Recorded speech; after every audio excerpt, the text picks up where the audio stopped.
பாதி ரெண்டும் சேர்ந்தாப்புல இருந்த அந்த விசித்திரமான ஒரு ரூபத்தை கனவுல பார்த்து மிரண்டு போய் எந்திரிச்சாங்க. அவங்களோட அலறல் சத்தத்தை கேட்டுட்டு ஒரு அக்கா உள்ள வர அவங்க கிட்ட நடந்த மேட்டர் எல்லாத்தையும் சொல்லி, இது எல்லாமே நான் பார்த்த அந்த உருவம் என் வாழ்க்கைக்கு ஏதோ ஒரு வகையில தொடர்பு இருக்கிற மாதிரி தெரியுது. இதுக்கு முன்னாடி அது நடந்திருக்கலாம், இல்ல எதிர்காலத்துல நடக்கவிருக்கிறத கூட நான் கனவா கண்டிருக்கலாம். அதுலயும் குறிப்பா அந்த பெண் பாதி ரூபம் இருக்கு இல்லையா, அதோட எனக்கு ஏதோ ஒரு தொடர்பு இருக்கிறத நான் உணர்ந்தேன் அப்படின்னு எடுத்து சொல்றாங்க. ஆனா இது எல்லாம் வெறும் கனவு தான். கனவுக்கும் நிகழ்வுக்கும் சம்பந்தம் இல்ல. நீ கொஞ்ச நாளா அப்பாவுக்கு பிடிக்காத ஒரு பொண்ணா இருந்துகிட்டு இருக்கிற, அப்பாவுக்கு பிடிக்கலையேன்னு சொல்லிட்டு உன்னையே வருத்திக்கிட்டு அந்த தண்டனையை வேற ஏத்துக்கிட்டு இருக்கிற, ரொம்ப சிரமப்பட்டுக்கிட்டு இருக்கிற, மனதளவுல அழுத்தத்துல இருக்கிற, அதனால உனக்கு இந்த கனவுகள் வந்திருக்கலாம். ஒன்னும் பிரச்சனை இல்ல, நல்லா சாப்பிட்டு தூங்கு அப்படின்னு ஒரு அட்வைஸ் போட்டுக்கிட்டு இருக்காங்க. ஆனா கொடுக்கப்பட்ட அந்த தண்டனையை முடிக்கிற வரை அன்னம் சாப்பிடக்கூடாது, இப்படி சாப்பாடு சாப்பிடக்கூடாதுங்கிறது நம்ம அரசர் போட்ட உத்தரவு. சாப்பாடு தான் சாப்பிடக்கூடாது, தண்ணி குடிக்கலாம், பழங்கள் சாப்பிடலாம். அடுத்து பார்த்தா அடுத்த நாள் காலையில தாமரைகளை பறிக்கிறதுக்காக நம்ம சதி கிளம்புற சமயம் வெளியில பார்த்தா அக்காமார்க ரெண்டு பேரும் நிறைய ஆட்களை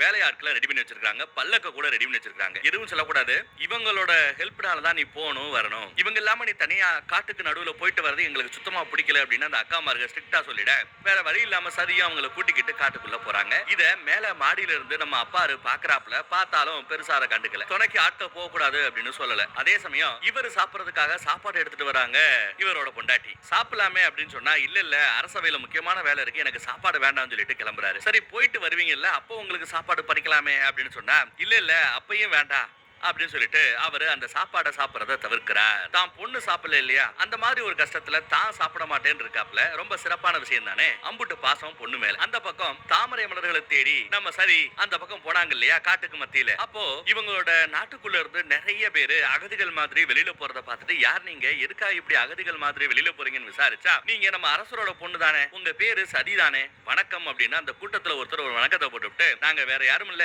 நீங்க ஒரு சிவலிங்கத்தை எடுத்து அந்த விஷ்ணுவோட சிலைக்கு பக்கத்துல வச்சீங்களே, அந்த சிவலிங்கத்தை உங்ககிட்ட கொடுத்தாரே ஒரு சிற்பி, அந்த சிற்பியோட சொந்த பந்தம் நாங்க, எங்களை நாடு கடத்தி உத்தரவு போட்டுட்டாரு உங்க அப்பா. உங்களுக்கு தாமரை மலர்கள் மீது விஷ்ணுன்னு எழுதக்கூடிய 1,00,000 தடவை எழுதக்கூடிய தண்டனை, எங்களுக்கு நாடு கடத்தும் தண்டனை, அவ்வளவுதான் வித்தியாசம் அப்படின்னு எடுத்து சொல்லிக்கிட்டு இருக்கும்போது, அந்த சிற்பிகள் கூட்டத்தில் இருக்கக்கூடிய சில மகளிர் மட்டும் இந்த பொண்ணை திட்டுறாங்க. ஒன்னாலதான் எல்லாமே, நீ பண்ண தப்புக்கு நாங்க அனுபவிக்கிறோம் அப்படின்னு திட்ட இவங்களுக்கு ஒரு மாதிரி ஆயிடுதுங்க. இருந்தாலும் அந்த பெரியவர் அந்த கூட்டத்தில் இருந்த லேடிஸ் எல்லாத்தையும் சத்தம் போட்டு விட்டு, இங்க பாருமா, நீயும் கஷ்டப்படுற நாங்களும் கஷ்டப்படுறோம், எங்க கஷ்டத்துக்கு விமோச்சனம் உண்டு. ஏன்னா செத்ததுக்கு அப்புறம் போய் சேர வேண்டிய அந்த இமயமலையில அந்த சிவனோட அடியில நாங்க இப்போ உசுரோட இருக்கும் போதே போய் சேர போறோம், நாடு கடத்தப்பட்ட நாங்க கைலாய மலைக்கு போக போறோம் அப்படின்னு சொல்லிட்டு புறப்பட்டு போறாங்க. போற வழியில உங்களுக்கு தாமரை மலர்கள் வேணும் தானே, இங்க இருந்து ஒரு 30 கிலோமீட்டர் தூரத்துல ஒரு பெரிய குளத்துல நிறைய தாமரை மலர்கள் இருக்கு, லட்சக்கணக்கான மலர்கள் இருக்கு, அது உங்களுக்கு பிரயோஜனமா இருக்குன்னு சொல்ல ரொம்பவே நன்றின்னு சொல்லிட்டு இவங்க சந்தோஷப்படுறாங்க. மொத்த மலர்களும் மொத்தமா ஒரு இடத்துல கிடைக்க போகுதுன்னு நினைக்கிற அந்த சந்தோஷம். அதே சமயம் இவங்க நாடு கடத்தப்பட்டவங்க அங்க இருந்து போகும்போது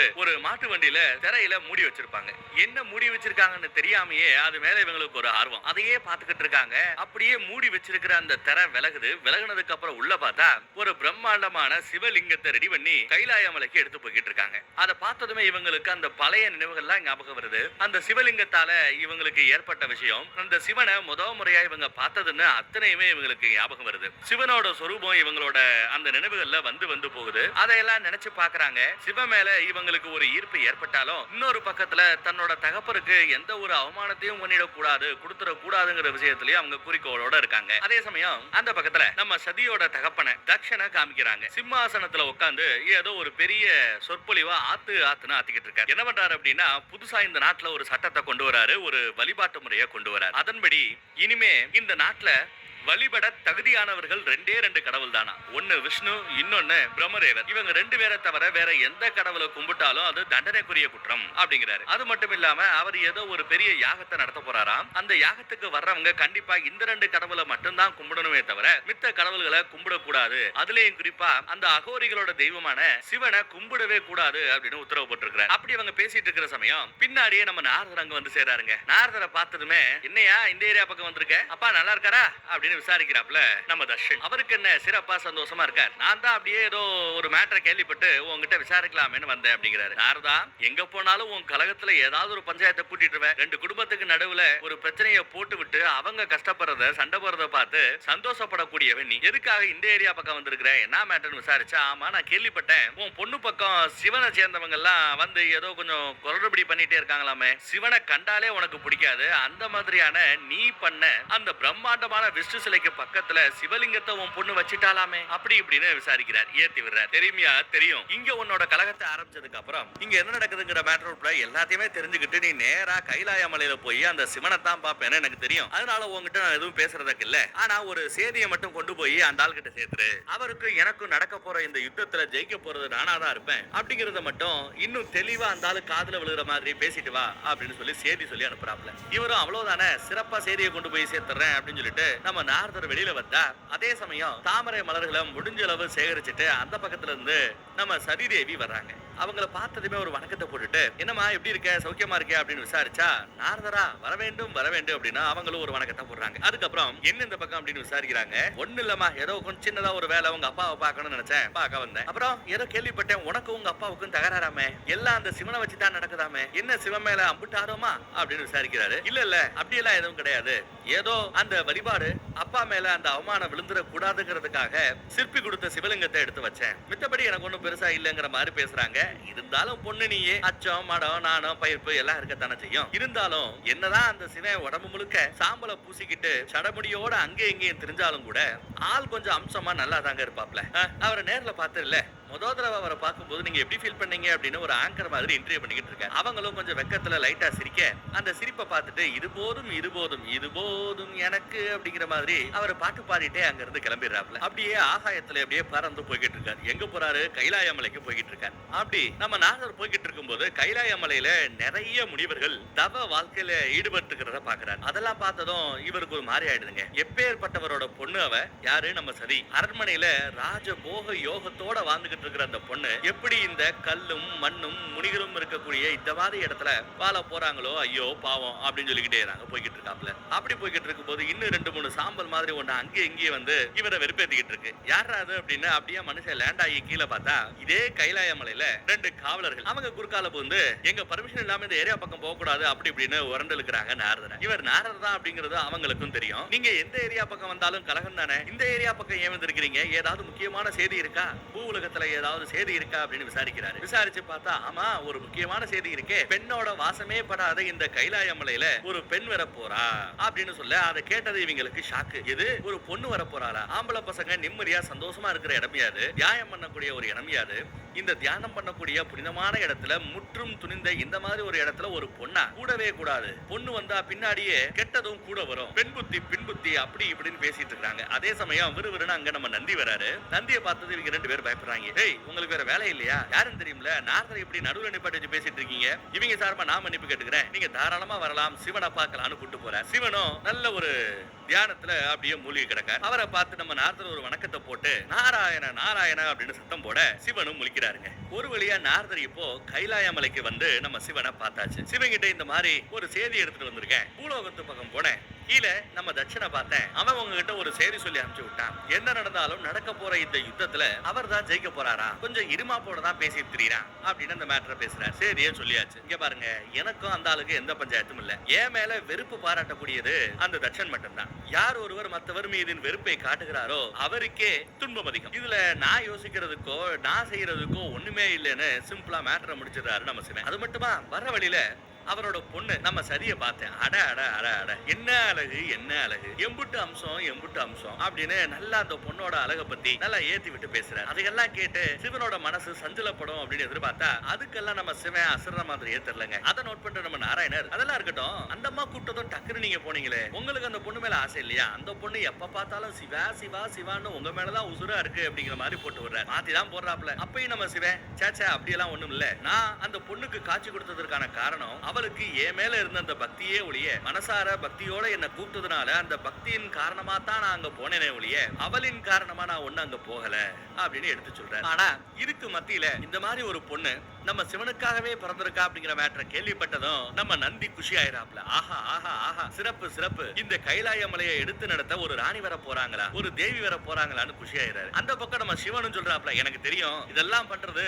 அந்த பையன் விஷ்ணு தானே அப்படிங்கிறார். நந்தி அப்ப குறுக்கிட்டு, ஆமா அதுல என்ன தப்பு, மகாவிஷ்ணுக்கு மகாலட்சுமி இருக்காங்க, பிரம்மதேவருக்கோ சரஸ்வதி தேவி இருக்காங்க, அவங்க எல்லாம் ஜோடியா இருக்க என் கடவுள் சிவனுக்கு மட்டும் ஒரு ஜோடி வேண்டாமா அப்படின்னு எடுத்து சொல்றாரு. என்ன மாயமோ மந்திரமோ தெரியல, இப்ப விஷ்ணு நம்ம சிவனுக்கு கல்யாணம் பண்ணி வைக்கிறோம்னு பயங்கர ஆர்வத்தோட ஈடுபாட்டோட இருக்கார் போல. அதற்கான வேலைகளை தான் நம்ம நாரதரை விட்டு இப்போ ஏதோ ஒரு சில பல சேட்டைகளை செஞ்சுக்கிட்டு இருக்கேன். இருந்தாலும் இது எதுக்குமே நான் கட்டுப்பட்டவை இல்ல, நான் முற்றும் துறந்தவன், இது எதுவும் என் மனசை சஞ்சலப்படுத்தாது அப்படின்னு சொல்லி மறுபடியும் தியானத்துக்குள்ள போயிட்டாருங்க. இவங்க ரெண்டு பேரையும் சேர்த்து வைக்கிறதுக்கு நம்ம நாரதரும் மத்தவங்களும் படுற பாடு இருக்கு. அந்த பக்கம் நம்ம சதிதேவி தூங்கிக்கிட்டு இருக்கும் போது மறுபடியும் ஏதோ ஒரு டிஸ்டர்பன்ஸ். எப்ப பார்த்தாலும் அந்த கைலாய மலை பக்கமே நின்னுகிட்டு இருக்காங்க. கண்ணை மூடுனா அந்த ரூபம் வந்து இவங்களை டிஸ்டர்ப் பண்ணுது. இவங்களோட பார்வை முழுக்க அந்த கைலாய மலை பக்கமே இருக்கு. இருந்தாலும் இதெல்லாம் தான் அப்பாவுக்கு பிடிக்காதுன்னு சொல்லிட்டு கோயால தூங்குனா தானே உங்களை பத்தி அந்த கனவுகள் எல்லாம் எனக்கு வரும், இனிமே நான் தூங்கவே மாட்டேன், எங்க அப்பாருக்கு பிடிக்காத எந்த செயலும் செய்ய மாட்டேன் அப்படின்னு தூக்கத்தை கைவிட போவதாக நம்ம சதிதேவி அறிவிக்கிறாங்க. அந்த மேட்டரை தன்னோட அக்கா கிட்ட சொல்ல அவங்களுக்கு ஷாக்கு. என்னமா சொல்லடி, சாப்பாடு தான் சாப்பிடக்கூடாது, ஆனா நீ பழங்களை கூட சாப்பிட மாட்டேங்கிற, தண்ணியை கூட குடிக்க மாட்டேங்கிற, இப்ப தூங்கவும் மாட்டேன்னு முடிவெடுத்திருக்கிறியே, உடம்பு என்னத்துக்காருது அப்படின்னு அட்வைஸ் போடுறாங்க. அதுக்குள்ள பார்த்தா மழை வர மாதிரி தெரிய, மழை வரதுக்குள்ள கொஞ்சம் தாமரை மலர்களை எடுத்துட்டு வர வேண்டிய வேலை இருக்கு, அதை போய் நான் எடுத்துட்டு வரேன்னு சொல்லிட்டு குடுகுடுன்னு இவங்க போயிடுறாங்க. மழை பயங்கர ஜோரா புயல் மழையா பெஞ்சுக்கிட்டு இருக்கு. அந்த மலைக்கு மத்தியில மலர்களை தேடி நம்ம தேவி புறப்பட்டு போறா. இந்த பக்கம் அக்கா மார்க ரெண்டு பேரும் இந்த நட்டு ராத்திரியில, அதுவும் இந்த புயல் மலையில தங்கச்சி போய் கஷ்டப்படுறாளே, போனவ திருப்பி வருவாளா இல்ல புயல்ல மாட்டி செத்து போயிடுவாளா அப்படின்னு பயப்படுறாங்க. தான் தங்கச்சியை தேடி அவங்களே களத்துல இறங்குறாங்க. அப்பா அம்மாவை டிஸ்டர்ப் பண்ண முடியாது, ஏன்னா அவங்க யாகத்துல இருக்காங்க. அதனாலதான் இவங்களே களத்துல இறங்கி நம்ம தேவியை தேடி புறப்பட்டு போறாங்க இவங்களும். ஆனா அதே சமயம் அந்த பக்கம் பார்த்தா மலையில அங்கேயும் இங்கேயும் தெரிஞ்சு அந்த புயல்ல சிக்கி சின்னாபின்னமாகி கடைசியில அவங்க அந்த காட்டை விட்டுட்டு வெளியில வராங்க. பார்த்தா ஒரு மரத்தடியில போய் நிக்கிறாங்க. அது ஒரு வில்வ மரம். மேல இருந்து வில்வ இலைகள் இவங்க மேல வந்து விழுகுது. வில்வ இலைய பார்த்தாலே இவங்களுக்கு ஞாபகம் வரக்கூடியது அந்த பழைய விஷயங்கள் எல்லாம், நம்ம சிவனை பத்திய விஷயங்கள் எல்லாம் ஞாபகம் வருது. ஆனா அவரோட நினைப்பே வரக்கூடாது அப்படின்னு இவங்க ரொம்ப கங்கணம் கட்டிட்டு இருந்தா திரும்ப திரும்ப அந்த நினைப்பு தான் வந்து இவங்களுக்கு எடுத்துக்கிட்டு இருக்கு. அந்த வில்வ இலைய தூக்கி எரிஞ்சிட்டு அந்த மரத்தையே தியாகம் பண்ணிட்டு அவங்க இன்னும் வெளியில வராங்க. வெளியில வந்து பார்த்தா அந்த கானகத்தை தாண்டி கைலாய மலைக்கு போகிற அந்த திசை பக்கம் வந்து நிக்கிறாங்க. என்னையா குடும்பம் இது, எந்த பக்கம் போனாலும் நீதானா, என்னைக்கு நான் உன்னை முத பார்த்தனோ அதுக்கப்புறம் என் வாழ்க்கையில சந்தோஷங்கிறதே இல்லாம போயிடுச்சு, எங்க அப்பா முகத்திலையும் சந்தோஷங்கிறதே இல்லாம போயிடுச்சு, இதுக்கு ஒரு விமோச்சனமே கிடையாதா அப்படின்னு கத்தி கூப்பாடு போட்டுட்டு அப்படியே அங்க மயங்கி விழுந்துடுறாங்க. அதே சமயம் பின்னாடியே வந்து அந்த அக்காமாருங்க தான் அவளை கைத்தாங்களா கூட்டு போய் அரண்மனையில படுக்க போடுறாங்க. ஆனா நாளாக நாளாக நாளாக நம்ம தேவியோட உடம்பு ரொம்பவே நொந்து நூலாகிட்டே இருக்கு. நல்ல காய்ச்சல், ஏற்கனவே சாப்பிடல, தண்ணி குடிக்கல, தூங்க மாட்டேன்னு சொல்லிட்டு தூக்கத்தை கை விட்டுறாங்க. இப்ப என்னடா காய்ச்சல் வந்துருச்சு, கால்ல புண்ணு கையில புண்ணு அப்படின்னு ஏகப்பட்ட புண்கள். இப்படியே இருந்தா இவ செத்து போயிடுவான்னு சொல்லி புரிஞ்சுக்கிட்டு அக்காமார்க பொத்தி பொத்தி தங்கச்சியா பாத்துக்கிறாங்க. ஆனா அவங்க எந்திரிச்சதும் முக்கியமான வேலை இருக்கு அப்படின்னு சொல்றாங்க. என்ன வேலை அப்படின்னு கேட்டா, ஒரு வழியா மலர்கள் எல்லாத்தையும் நான் சேர்த்துட்டேன், இதுக்கப்புறம் அந்த மலர்கள்ல விஷ்ணுவோட பேர் எழுதணும், அவ்வளவுதான், அப்பாவோட தண்டனை முடிஞ்சிடும், நான் எழுத போறேன், நீங்க எல்லாம் வெளியில போங்க, எனக்கு வேலை இருக்குன்னு சொல்லிட்டு எல்லாரையும் வெளியில அனுப்பிச்சிட்டு இவங்க அந்த மலர்களின் மீது விஷ்ணுவோட நாமத்தை எழுத ஆரம்பிக்கிறாங்க. எழுதுறாங்க நாட்கணக்கா வார கணக்கா எழுதுறாங்க. அதுவும் சாப்பாடு தண்ணி இல்லாம எழுதிக்கிட்டே இருக்காங்க. உள்ள என்ன நடக்குதுன்னு தெரியல, உள்ள அவ உசுரோட இருக்காளா அப்படிங்கிறது கூட தெரியல. முத அக்காமார்க கதவை தட்டி கூப்பிட்டு இருந்தாங்க, திறக்கல. பின்னாடியே அம்மா போய் கதவை தட்டி கூப்பிடுறாங்க, திறக்கல. இதுக்கப்புறம் இப்படியே விடக்கூடாதுன்னு சொல்லிட்டு செய்தியை சொல்லி யாருக்கிட்ட, நம்ம அரசர்கிட்ட போய் சொல்றாங்க. அங்க பார்த்தா அரசர் பொதுமக்கள் கிட்ட ஏதோ பேசிக்கிட்டு இருக்காரு. ஏதோ வசந்த கால விழான்னு ஒண்ணு நடத்த போறாங்களா, இந்த வருஷம் நடத்தணும், அதுக்கு செய்தி சொல்லுங்க அப்படின்னு வந்து கேக்குறாங்க. இந்த வருஷம் வசந்த கால விழாவுக்கு தேதி சொல்லக்கூடிய அந்த பொறுப்பு யாருக்கு கொடுக்கப்பட்டதா இருந்ததா, நம்ம சதிதேவிக்கு தான் கொடுக்கப்பட்டு இருந்தது. சோ அவங்க வந்து சொல்லும் போது நம்ம வசந்த கால விழாவை நடத்திக்கலாம்னு பேசிட்டு இருக்கும் போது அம்மா உள்ள வராங்க. அதுக்கு உங்க பொண்ணு உசுரோட இருந்தா தானே அப்படின்னு சொல்லிட்டு உள்ள வராங்க. உள்ள வந்து இந்த மாதிரி அவ தண்ணி இல்லாம, சாப்பாடு இல்லாம, தூக்கம் இல்லாம நாட்கணக்கா விடிய விடிய உட்கார்ந்து நீங்க கொடுத்த அந்த தண்டனையை ஏத்துக்கிட்டு செஞ்சுக்கிட்டு இருக்கா. இப்படியே போனா அவ செத்துருவா, வந்து என் பொண்ணை காப்பாத்தி கொடுங்க, உங்க கால்ல வேணா விழுகிறேன் அப்படின்னு சொல்லி கெஞ்ச ஆரம்பிக்க, வேற வழி இல்லாம அவரே அப்படியே ஒரு செகண்ட்